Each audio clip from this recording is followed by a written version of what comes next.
ভাই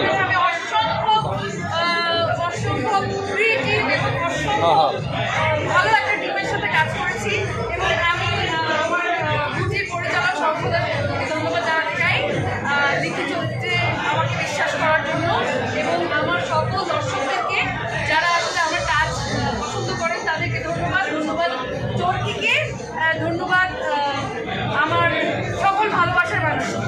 thank you so much. Challenging একটা চরিত্র ছিল।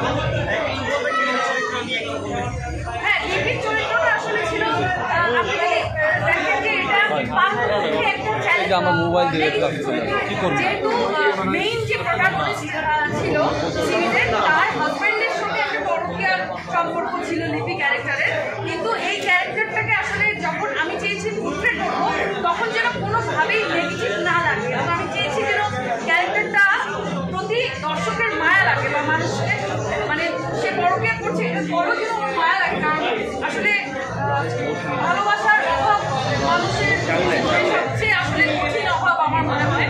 তো এরকম একটা জায়গা থেকে আমি পোর্ট্রেট করার চেষ্টা করছি এবং আমার পরিচালকের পক্ষ থেকে আমার জন্য এরকমই বলে দেওয়া ছিল আগে থেকে যে এভাবে তবে এবার আমি চেষ্টা করেছি, আমি যথেষ্ট চেষ্টা করেছি এবং আমাকে আমার পুরো টিম সাপোর্ট করেছে, আমাকে আমার সব পোস্টার সাপোর্ট করেছে, বাদল ভাই, তারপরে আমাদের সায়েম ভাই, যারা যারা আমার সাথে অভিনয় করেছে, শিবলু ভাই, সবাই অনেক অনেক সাপোর্ট করেছে। এবং শাহরিয়ার নাজিম জয় দুজন ছিল আমার কো-স্টার, তাদের সাথে বেশি দৃশ্য শেয়ার করেছেন, কেমন এক্সপেরিয়েন্স?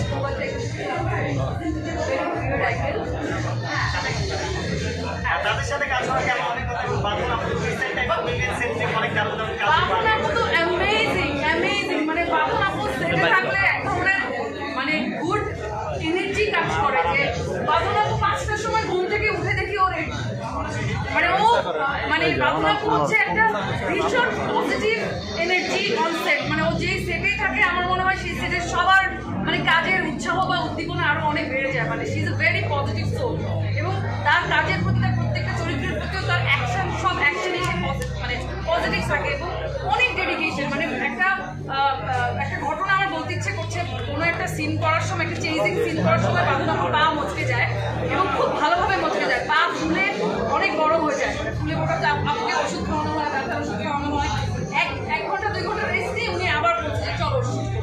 তো এরকম পজিটিভ স্পিরিট যে অভিনেত্রীর মধ্যে আছে আসলে তাকে নিয়ে আমার বলার কিছুই নাই, এই কারণে বলছি যে বাদল আপুর থাকায় আমার জন্য আমার ক্যারেক্টারটা করা আসলে আরো অনেক সহজ হয়েছে, জয় ভাই থাকায় আমার জন্য আমার ক্যারেক্টারটা করা আসলে আরো সহজ হয়েছে, ওনাদেরকে এই কারণেই আমি ওনার কাছে বাদলের কথা বলছিলেন, জয়ের ব্যাপারে একটু জানতে চাই।